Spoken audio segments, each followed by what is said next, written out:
پیار کا پہلا شہر۔ پیرس کا شمار یورپ کے قدیم ترین شہروں میں ہوتا ہے۔ زمانہ قدیم میں جب یہ علاقہ چند دلدلوں اور جزیروں پر مشتمل تھا، سیلٹ نسل کے لوگ یہاں آباد ہوئے۔ پیرس کا اولین حوالہ جولیس سیزر کی ایک کتاب میں ملتا ہے۔ وہ لکھتا ہے کہ یہاں پر پاریسی نامی قبیلہ آباد تھا، جس کے نام کے بعد اس نو آباد قصبے کو پیرس کہا جانے لگا۔ وحشیوں کا سردار اٹیلا 307 عیسوی میں اس شہر پر حملہ آور ہوا۔ اس کے بعد شارلمان کا دور آیا، جو خلیفہ ہارون الرشید کا ہم عصر تھا اور جو اندلس فتح کرنے کے شوق میں کوہ پیرنیز کے اس پار جا کر مسلمانوں کے ہاتھوں اپنی فوج کی گت بنوا کر ٹھنڈا ٹھنڈا واپس آ گیا۔ اس کے بعد کی تاریخ کچھ گڈمڈ ہو جاتی ہے۔ لوئی اور فلپ نام کے درجنوں بادشاہ آئے، جن کا سیریل نمبر ہمیشہ ذہن سے اتر جاتا ہے۔ آخر میں عظیم نیپولین کا درود ہوا۔ اس کے بعد چراغوں میں روشنی نہ رہی۔ سنان دوسری صبح دیر تک سوتا رہا۔ اس کے ذہن میں آج کے لیے کوئی واضح پروگرام موجود نہ تھا۔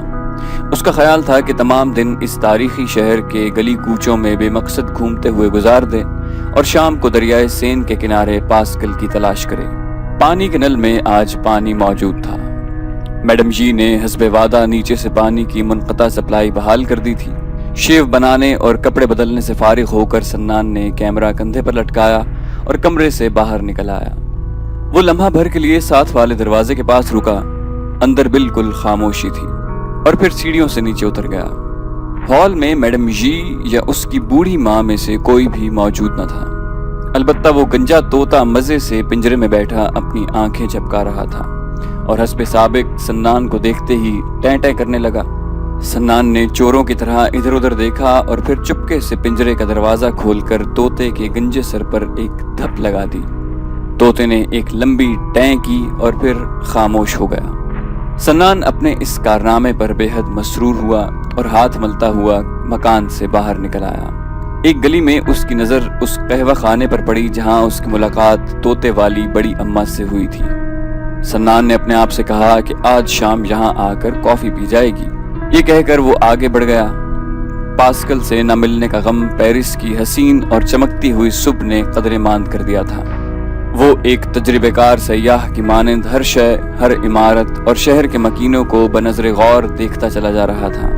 شہر کا یہ حصہ خاصا پسماندہ دکھائی دیتا ہے۔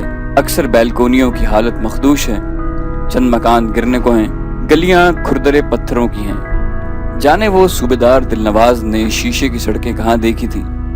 لوگ انگریزوں کی نسبت قدرے فرباہ، چھوٹے قد کے اور سیاہ بالوں والے ہیں۔ اتنے صاف ستھرے بھی نہیں، البتہ انگریزوں کے مقابلے میں زندگی سے بیزار دکھائی نہیں دیتے، بلکہ ضرورت سے زیادہ مسرور ہیں۔ وہ یوں ہی تانکتا جھانکتا سیکریکر کے کلیسا تک آ گیا، جس کے خوبصورت گنبد اس کے کمرے سے دکھائی دیتے تھے۔ وہ صدر دروازے سے اندر داخل ہو گیا۔ کلیسا بے حد تاریک اور خنک تھا۔ سامنے حضرت عیسیٰ اور حضرت مریم کے درجنوں مجسموں کے نیچے سینکڑوں لامبی اور نازک موم بتیاں جھلملا رہی تھیں۔ چند لوگ، جن میں اکثریت بوڑھی عورتوں کی تھی، لکڑی کے سخت بینچوں پر گھٹنے ٹیکے عبادت میں مصروف تھے۔ سنان کو خیال آیا کہ اگر اس عمارت میں روشنی کا انتظام قدرے بہتر ہو تو طرز تعمیر کی باریکیاں اجاگر ہو سکتی ہیں۔ سنان بھی سستانے کی خاطر ایک بینچ پر بیٹھ کر یوں ہی جلتی ہوئی موم بتی کو گھورتا رہا۔ اس سے کچھ دور سیاہ لباس میں ملبوس ایک بوڑھی عورت عبادت کر رہی تھی۔ عورت سنان کو دیکھ کر مسکرا دی۔ یہ طوطے والی بڑی اماں تھی۔ سنان کو خفت محسوس ہونے لگی۔ وہ اس بڑی اماں کے چہیتے طوطے کو چپت لگا کر آیا تھا۔ وہ جواباً مسکرا دیا اور پھر بینچ سے اٹھ کر جلدی سے باہر آ گیا۔ باہر کی تیز دھوپ نے اس کی آنکھیں چندھیا دی۔ کلیسا کے عین سامنے چوڑی اور خوبصورت سیڑھیاں نیچے بازار تک اترتی تھیں۔ ان سیڑھیوں پر بے حد رونق تھی۔ فرانسیسی بوڑھے جو پائپ منہ میں اڑ سے اخبار پڑھنے میں مگن تھے یا دھوپ میں اونگ رہے تھے۔ بوڑھی عورتیں، بے شمار ننھے منھے بچے، کچھ بچہ گاڑیوں میں کلبلاتے ہوئے اور ان سے عمر میں بڑے سیڑھیوں کے ساتھ باغیچے میں کیڑی کاڑا قسم کا کوئی کھیل کھیلتے ہوئے۔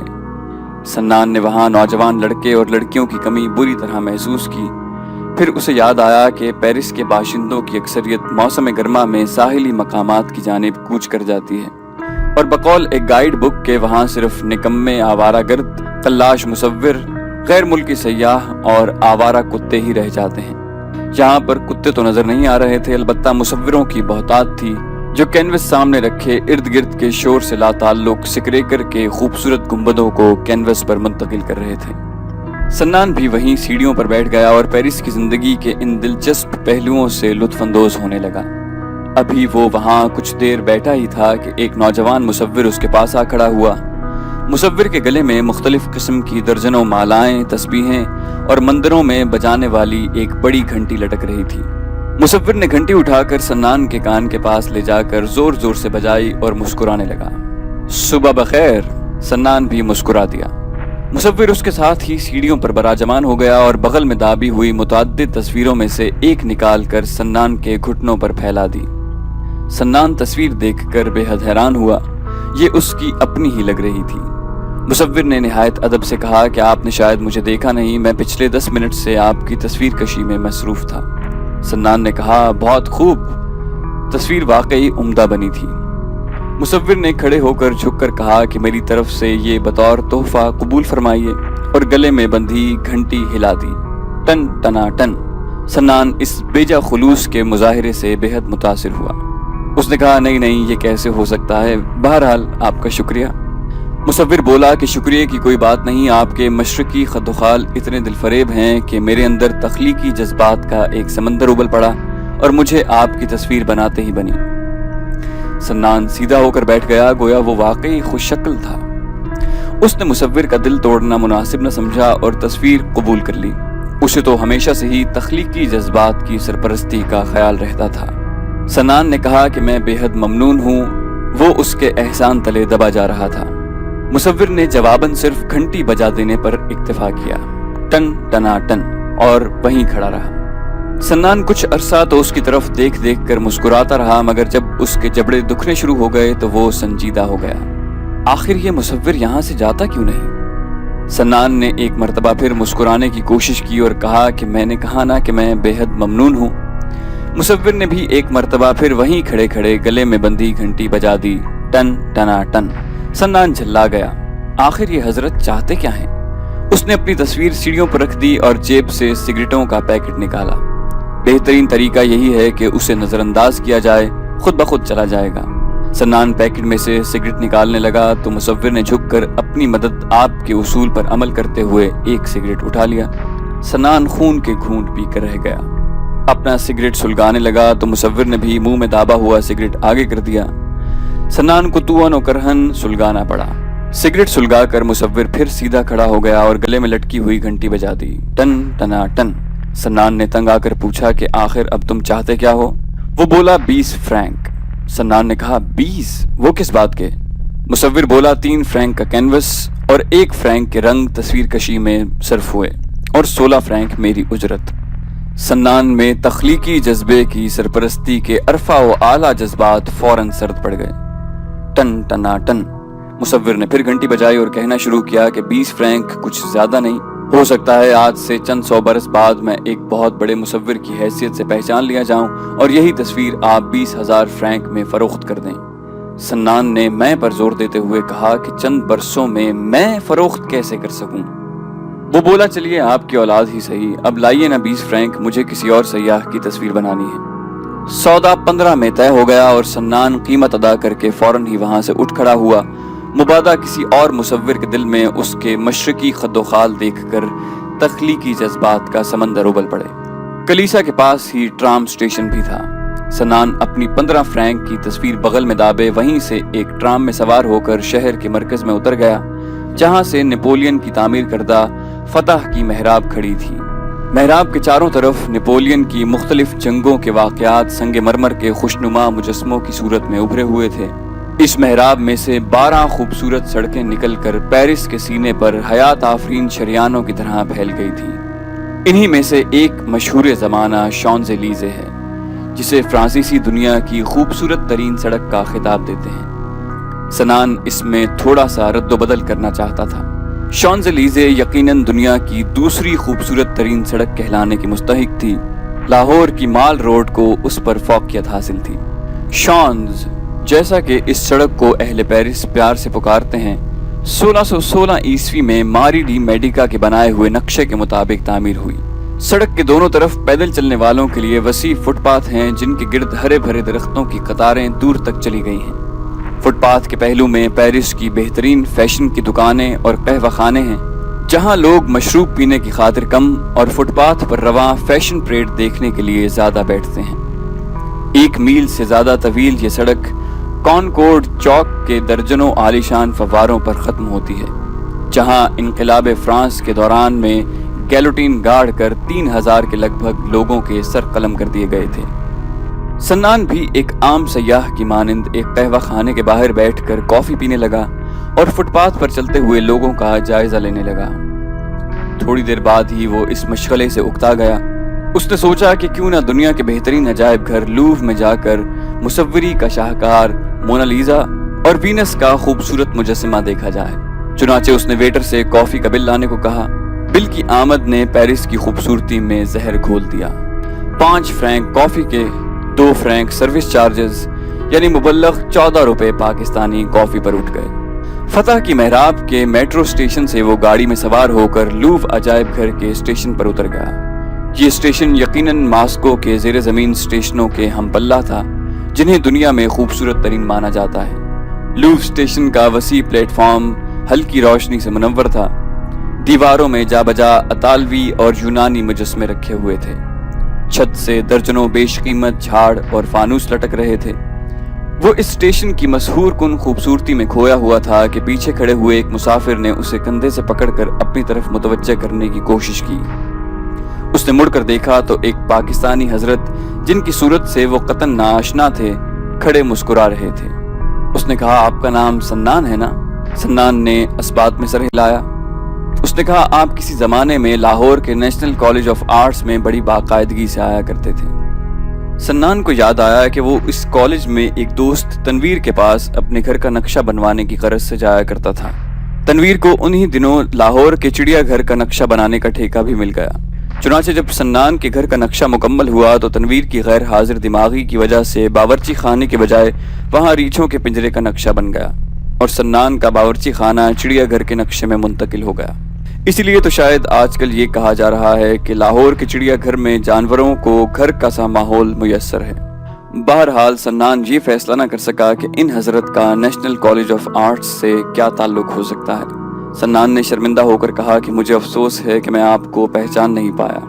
उन साहब ने निहायत इंकिसारी से अपना तारुफ करवाया। मुझे कहारी कहते हैं। एक रोज आर्किटेक्चर के लेक्चरार तनवीर साहब के कमरे में आपसे मुलाकात हुई थी। सन्नान ने बड़ी गर्मजोशी से हाथ मिलाया। आहा, कहारी साहब! वो अब भी उन्हें पहचान नहीं पाया था। कहारी साहब बोले, भाई बड़ी खुशी हुई आपसे मिलकर। मुद्दतों बाद किसी आशना सूरत से वास्ता पड़ा है। कहारी साहब आपे से बाहर हो रहे थे। शायद ये साहब तनवीर साहब के यहाँ चिड़ियाघर की तामीर नौ के ठेके के लिए आया करते थे। सन्नान ने सोशल होने की कोशिश करते हुए कहा कि और सुनाइए कहारी साहब, आपके चिड़ियाघर के क्या हाल हैं? कहारी साहब ने हैरत ज़दा होकर पूछा, चिड़ियाघर? सन्नान ने कहा, जी हाँ, चिड़ियाघर, बंदरों और रीछों के पिंजरे वगैरह। कहारी साहब बाकायदा हंसने लगे। बंदरों? आप मुझे पहचान नहीं सके, मेरा पेशा तो मुसव्विरी है। पिछले चंद माह से पाकिस्तान के एक सनती इदारे के तवस्सुत से पेरिस में मुकीम हूँ और यहाँ पाकिस्तानी दस्तकारियों को फरोग देने के लिए कोशा हूँ। सन्नान बेहद शर्मिंदा हुआ और भरपूर माजरत की। कहारी साहब ने सन्नान की बगल में दाबी हुई तस्वीर की तरफ इशारा करते हुए दरियाफ्त किया, क्या आप भी ये मुसव्विरी वगैरह के सिलसिले में पेरिस आए हैं? सन्नान ने हंसकर कहा, ओहो, ये तस्वीर 15 फ्रैंक उठे हैं इस पर। और फिर अपनी सयाहत के बारे में बताने लगा। उन्होंने पूछा, अब क्या प्रोग्राम है? सन्नान ने कहा कि लूव के अजायब घर में जाने का ख्याल था। कहारी साहब ने खुश दिली से कहा, छोड़िए साहब, पिछले पहर तो अजायब घर सयाहों से ठुसा पड़ा होता है। हुजूम की वजह से आपको तस्वीरों के फ्रेम और मुजस्मों की टांगों के सिवा कुछ नजर ना आएगा। सुबह सवेरे जाकर देखिए और इस वक्त मेरे साथ चलकर मेरे कमरे में कॉफी की एक प्याली पीजिए। कहारी साहब की दावत में इतना खुलूस था कि सन्नान इनकार न कर सका। उसने सोचा कि लूव बाद में देख लेंगे और कहारी के साथ चल दिया। कहारी के छोटे से कमरे पर अच्छे खासे अजायब घर का गुमान होता था। पाकिस्तानी दस्तकारियों के नमूने, मुगल तर्ज मुसव्विरी की लातादाद तस्वीर, पेरिस की तारीखी इमारतों के पेंसिल स्केच, रंगों के डिब्बे, खाली कैनवस और खाली बोतलें। کہاری نے سنان کو اپنی بنائی ہوئی تصاویر اور مٹی کی نقش شدہ اینٹیں دکھائیں جنہیں پیرس کے فن پرست حلقوں نے بے حد سراہا تھا۔ اس کام سے فارغ ہو کر اس نے ایک کونے میں رکھے ایک سٹو پر کافی تیار کی اور وہ دونوں وہیں قالین پر بیٹھ کر باتیں کرنے لگے۔ سنان نے کافی کا گھونٹ بھرتے ہوئے کہاری سے پوچھا کہ آخر پیرس میں ایسی کون سی کشش ہے کہ دنیا جہان کے مصور یہاں کھینچے چلے آتے ہیں؟ مجھے تو ابھی تک اس شہر میں کوئی خاص بات نظر نہیں آئی۔ وہ بولا، فن کے بارے میں یہاں کے لوگوں کا خوشگوار رویہ، حکومت کی طرف سے مراعات اور سرپرستی، یہاں کا ماحول اور پھر پیرس کی تاریخی عمارتیں جو کینوس پر منتقل ہو کر اور بھی دیدہ زیب ہو جاتی ہیں۔ مصور بھی ایک شاعر کی طرح ہوتا ہے، وہ چاہے اپنے فن کے ذریعے سے 2 وقت کی روٹی کھانے میں ناکام ہو جائے مگر وہ داد ضرور چاہتا ہے۔ اہل پیرس اس معاملے میں وسیع القلب واقع ہوئے ہیں اور یہی چیز مصوروں کو یہاں کھینچ لاتی ہے۔ کافی ختم کرنے کے بعد کہاری نے اسے پاکستانی موسیقی کے ریکارڈ سنوائے۔ اسی دوران یکدم دروازے پر دستک ہوئی اور ساتھ ہی ایک شوخ و شنق قسم کی نوجوان فرانسیسی لڑکی مسکراتی ہوئی کمرے میں داخل ہوئی۔ اس نے سنان کو ایک نظر دیکھا اور پھر کہاری سے مخاطب ہو کر فرانسیسی میں کچھ کہا۔ کہاری نے ہنستے ہوئے اسی زبان میں جواب دیا اور لڑکی اسی وقت باہر نکل گئی۔ سنان نے سنجیدگی سے پوچھا، آپ نے بھی رکھی ہوئی ہے؟ کہاری نے پوچھا، کیا چیز؟ سنان بولا، یہ لڑکی۔ کہاری صاحب باقاعدہ شرما گئے، لا حول ولا قوت، آپ کو کیسے خیال آیا؟ سنان بولا، میرا خیال تھا کہ پیرس میں رہنے والے تمام مصوروں کی بود و باش کا یہ لازمی حصہ ہے۔ وہ بولے، نہیں صاحب، یہ بیچاری تو مالک مکان کی لڑکی ہے، پوچھنے آئی تھی کہ تمہارے دوست دوپہر کا کھانا تو کھائیں گے نا؟ دوپہر کے کھانے کے بعد پھر کافی چلی اور پھر شام تک پاکستان اور پیرس کے بارے میں گپ شپ ہوتی رہی۔ تقریباً 6 بجے کے قریب سنان کہاری صاحب کی مہمان نوازی کا شکریہ ادا کرنے کے بعد ٹرام کے ذریعے واپس ممارت آ گیا۔ اس نے ان سے پیرس سے روانگی سے قبل ملاقات کا وعدہ بھی کیا۔ اب اس کا ارادہ تھا کہ دریائے سین کے کنارے پاسکل کی تلاش میں نکلنے سے قبل اپنا کیمرہ کمرے میں رکھائے اور شام کی خنکی کے پیش نظر کوئی اونی چیز بھی پہن لے۔ سکریکر کے کلیسا کی سیڑھیاں طے کر کے جب وہ بائیں ہاتھ پر ایک ڈھلوان گلی میں اترا تو اسے ایک مرتبہ پھر قہوہ خانہ پگال کا بورڈ نظر آیا۔ ممارت کی ٹیڑھی ترچھی اور اونچی نیچی گلیوں نے اسے تھکا دیا تھا، اسے پیاس بھی محسوس ہو رہی تھی۔ سنان قہوہ خانے کے اندر چلا گیا اور اورنج سکواش کی ایک بوتل خرید کر کونے میں پڑی ایک کرسی پر بیٹھ گیا۔ نیم تاریک قہوہ خانے میں اسے بے حد سکون کا احساس ہوا۔ وہاں اس کے علاوہ اور کوئی گاہک موجود نہ تھا۔ مالک حسب معمول سفید جھاڑن سے کاؤنٹر کی سطح چمکانے میں مصروف تھا۔ ماحول میں تازہ کافی اور وائن کی ملی جلی مہک حیرت انگیز طور پر خوشگوار تھی۔ قہوہ خانے کے مالک نے وہیں کھڑے کھڑے سنان سے پوچھا، مسیو ہوٹل؟ اسے شاید یاد آ گیا تھا کہ یہ وہی لڑکا ہے جو اس روز ہوٹل کے بارے میں دریافت کرنے آیا تھا۔ سنان نے سر ہلا کر خوش دلی سے کہا کہ مل گیا۔ مالک نے بھی سر ہلایا اور پھر الماری میں رکھے ہوئے شراب کے نازک اور پتلے گلاس نکال کر پوچھنے لگا۔ اتنے میں قہوہ خانے کا دروازہ کھلا اور وہی مصور پال، جسے میڈم جی نے کرایہ نہ ادا کرنے کی پاداش میں کمرے سے نکال دیا تھا، اندر داخل ہوا۔ اس کی پشت چونکہ سنان کی جانب تھی اس لیے وہ ایک دوسرے کو دیکھ نہ پائے۔ پال سیدھا کاؤنٹر پر گیا اور مالک سے سرخ شراب کا ایک گلاس خرید کر وہیں سٹول پر بیٹھ کر چسکیاں لینے لگا۔ تقریباً آدھا گلاس شراب کا پی کر اس نے جیب سے ایک رنگدار پینسل نکالی اور کاؤنٹر کی سطح پر آڑی ترچھی لکیریں کھینچنے لگا۔ سنان نے اورنج جوس کا آخری گھونٹ بھرا اور میز سے اٹھ کھڑا ہوا۔ وہ پال سے مل کر یہ دریافت کرنا چاہتا تھا کہ کل کمرے سے نکلنے پر اس نے رات کہاں گزاری اور آج کل کہاں رہتا ہے۔ اسی اثناء میں جب قہوہ خانے کے مالک نے شراب کے گلاسوں کو جھاڑ پونچھ کر الماری میں رکھ کر پیچھے مڑ کر دیکھا تو پال کو کاؤنٹر کی صاف اور چمکیلی سطح کو مشق مصوری بناتے دیکھ کر اس کا پارا چڑھ گیا اور اس نے بڑی درستگی سے اسے کچھ کہا۔ پال اسی طرح بڑے سکون سے کاؤنٹر پر لکیریں کھینچتا رہا۔ مالک کچھ دیر تو وہاں کھڑا اسے اس عمل سے باز رکھنے کی کوشش کرتا رہا، مگر نتائج خاطر خواہ برآمد نہ ہوئے تو اس نے پال کی جیکٹ پکڑ کر زور زور سے کھینچا۔ اس کے بعد حالات ایک دم بگڑ گئے اور تھوڑی دیر بعد وہ ایک دوسرے کو دھما دھم پیٹ رہے تھے۔ مالک چونکہ بھاری تنوتوش کا مالک تھا اس لیے اس کا پلڑا بھاری نظر آیا۔ سنان تھوڑی دیر تو انہیں یوں گتھم گتھا ہوتے دیکھتا رہا اور پھر صلح صفائی کرانے کی غرض سے آگے بڑھا۔ ارے بھائی مسیو، یہ لڑائی؟ अभी वो इतना ही कह पाया था कि उनमें से किसी एक ने एक जोरदार घूंसा उसे भी जड़ दिया। सन्नान लड़खड़ाता हुआ वापस उसी मेज के पास आ पहुंचा जहां वो इससे पहले ऑरेंज जूस पी रहा था। उसका जी चाहा कि खाली बोतल उठाकर यूं ही लुढ़का दे, मगर फिर कुछ सोचकर वहीं कुर्सी पर बैठकर अपना जबड़ा सहलाने लगा। उसने काउंटर की तरफ देखा तो उसकी हैरत की कोई इंतहा न रही। पॉल और कहवा खाने का मालिक बड़ी बेतकल्लुफी से बगलगीर हो रहे थे और खूब कहकहे लगाकर हंस रहे थे। सन्नान ने गुस्से से मुंह फुलाया और सोचा कि फ्रांसीसियों की खोपड़ी ही उल्टी है। उसके जबड़े में शिद्दत का दर्द उठा और वो फिर चुपके बैठ गया। मुक्का शायद जोर का लगा है। पॉल उसके सामने खड़ा मुस्कुरा रहा था। सन्नान ने रुखाई से जवाब दिया, जी हाँ, जोर का ही लगा है। पेरिस में आज का दिन वाकई हंगामा खेज गुजरा था। अब तक सिर्फ मुसव्विरों से ही मुलाकात होती रही थी। सिर्फ एक साहब 15 फ्रैंक हथिया कर ले गए। दोपहर को एक मुसव्विर ने कॉफी पिलाई और खाना खिलाया, और अब एक और मुसव्विर ने उसके खूबसूरत जबड़े का हुलिया बिगाड़ कर रख दिया। पॉल उसके सामने कुर्सी पर बैठते हुए मुस्कुराकर बोला कि पराए फड्डे में खामखा टांग नहीं अड़ाते। कहवा खाने का मालिक मेरा दोस्त है, हम अक्सर किसी न किसी बात पर उलझते रहते हैं। वैसे अब की बार गलती मेरी थी जो उसके साफ शफाफ काउंटर का सत्यानाश कर रहा था। थोड़ी देर बाद जब जबड़े का दर्द कदरे कम हुआ तो सन्नान का मूड भी कदरे बहाल हो गया।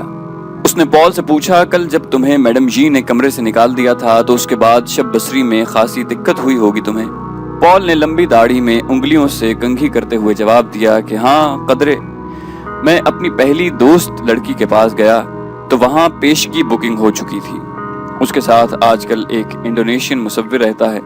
बहरहाल वो रात तो फुटपाथ पर गुजारी और दूसरी सुबह यहाँ से करीब ही एक और जगह रिहाइश का बंदोबस्त हो गया। सन्नान ने कहा, मुझे अफसोस है कि मेरी वजह से तुम्हें इतनी परेशानी उठानी पड़ी।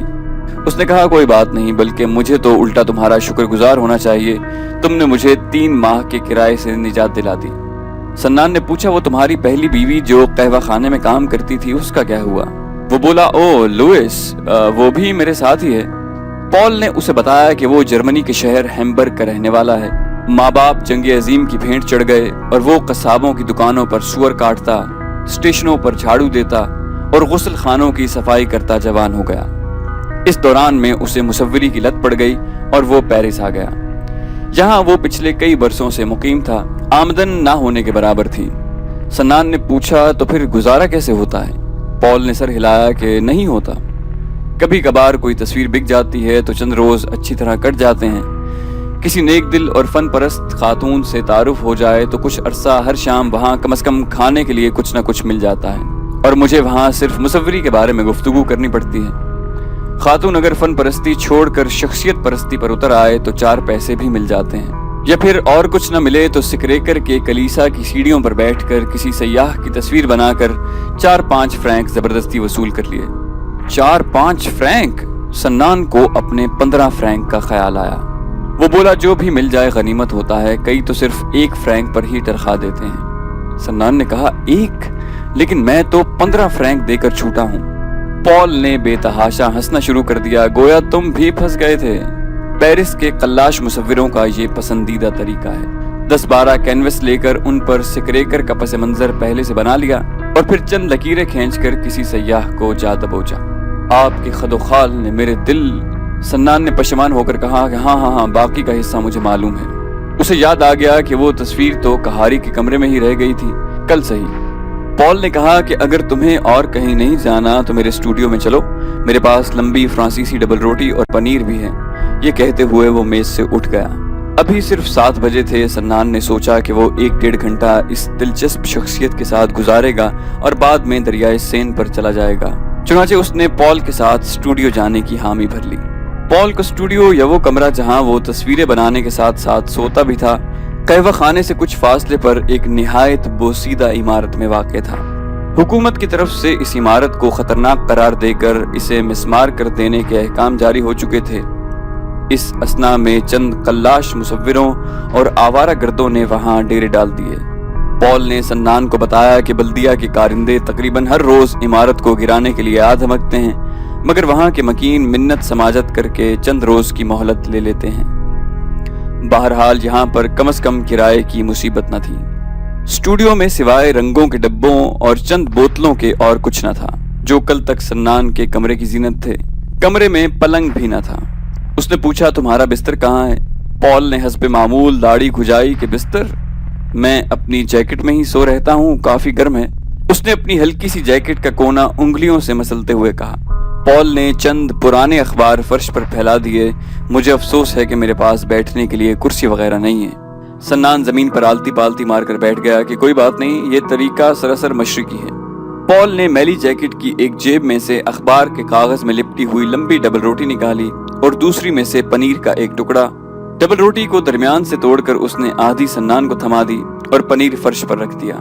पॉल अभी ये पुरतकल्लुफ दस्तरखान बिछाने का तरद्दुद कर ही रहा था कि कमरे का दरवाजा एकदम खुला और एक चपटे नाक वाली खूबसूरत लड़की कमरे में दाखिल हुई। उसने अंदर आते ही पॉल के लंबे बाल प्यार से खींचे और कहा कि पॉल डार्लिंग, आज मुझे तनख्वाह मिल गई है। फिर उसकी दाढ़ी एक तरफ हटाकर उसके लबों पर बोसा दिया। पॉल ने तारुफ कराया कि ये है मेरी बीवी, मेरा मतलब है इसका नाम लुइस है, और ये है मेरा दोस्त। और फिर कदरे रुक कर सन्नान से कहने लगा, भाई नाम क्या है तुम्हारा और करते क्या हो? सन्नान ने अपना मुकम्मल तारुफ करवाया। लुइस ने उन दोनों के पास फर्श पर बैठते हुए कहा कि आप मेरे पहले पाकिस्तानी हैं। उसने ये फिक्रा ऐसे अदा किया जैसे वो किसी नादिरुल वजूद परिंदे की नस्ल से ताल्लुक रखता हो जो पहली मर्तबा काबू आया हो। लुइस ने फर्श पर रखे तोआम के इंतजामात को हिकारत की नजर से देखते हुए दुहाई दी कि पनीर और डबल रोटी, मैं पिछले 10 रोज से पनीर और डबल रोटी खा रही हूँ। आज मुझे तनख्वाह मिली है और हम किसी कहवा खाने में जाकर मुनासिब किस्म का खाना खाएंगे, मसलन तला हुआ मुर्ग और उसके साथ सुर्ख शराब। सुर्ख शराब? पॉल की बाछें खिल गईं। सन्नान तुम भी आओ। सन्नान ने फर्श से उठते हुए कहा कि बहुत बहुत शुक्रिया पॉल, लेकिन मैं आज सारा दिन पेरिस में घूमता रहा हूँ और अब अपने कमरे में जाकर आराम करना चाहता हूँ। पॉल ने उसका हाथ दबाकर बेहद खुलूस से कहा कि मिलने आओगे? सन्नान ने कहा, जरूर, जब भी वक्त मिला। सन्नान कमरे से बाहर निकलने लगा तो पॉल ने डबल रोटी और पनीर फर्श से उठाकर उसकी जेबों में ठूंस दिया। उसने कहा, कमरे में जाकर खा लेना, मजेदार है। लुइस को जाने क्यों पसंद नहीं? सन्नान ने उसका दिल रखने के लिए दोनों चीजें कबूल कर ली, वरना उसे डबल रोटी और पनीर से कोई खास रग़बत न थी। पॉल उसे नीचे दरवाजे तक छोड़ने आया। सन्नान बाहर निकलने लगा तो पॉल उसके कंधे पर हाथ रखकर कहने लगा, और हाँ, मैडम जी से जरा बच कर रहना। सन्नान वहीं खड़ा हो गया और पूछा, क्या मतलब? वो बोला, तुम्हारे जैसे लड़कों का तो ऑमलेट बनाकर खा जाती है मौसूफा, और आंख मीचकर मुस्कुराया। ऊपर से लुइस की आवाज आई कि पॉल, तुम्हें ये कैसे मालूम हुआ? वो शायद ऊपर उनकी बातें सुन रही थी। पॉल ने मुंह पर हाथ रखकर बुलंद आवाज में कहा कि मैंने सिर्फ सुना है लुइस डार्लिंग, और फिर मुंह सन्नान के पास लाकर आहिस्ता से कहने लगा, मुझे ना मालूम होगा तो और किसको होगा? भला 3 माह का किराया उसने यूं ही तो नहीं छोड़ दिया? सन्नान ने कहा, वार्निंग का शुक्रिया, और हाथ मिलाकर बाहर आ गया।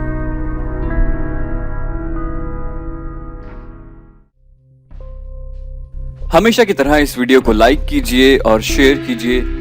हमारा ऑफिशियल फेसबुक पेज www.facebook.com/itsrozen है। आप वहां हमारे पेज को फॉलो कर सकते हैं और उसके जरिए हमारी वीडियोस फेसबुक पर शेयर भी कर सकते हैं। तो लाइक कीजिए और शेयर कीजिए, और अगर अभी तक आपने हमारे चैनल को सब्सक्राइब नहीं किया तो इसे सब्सक्राइब कीजिए और बेल आइकन पर क्लिक कीजिए ताकि आपको हमारी तमाम अपडेट्स फौरन मिलती रहें।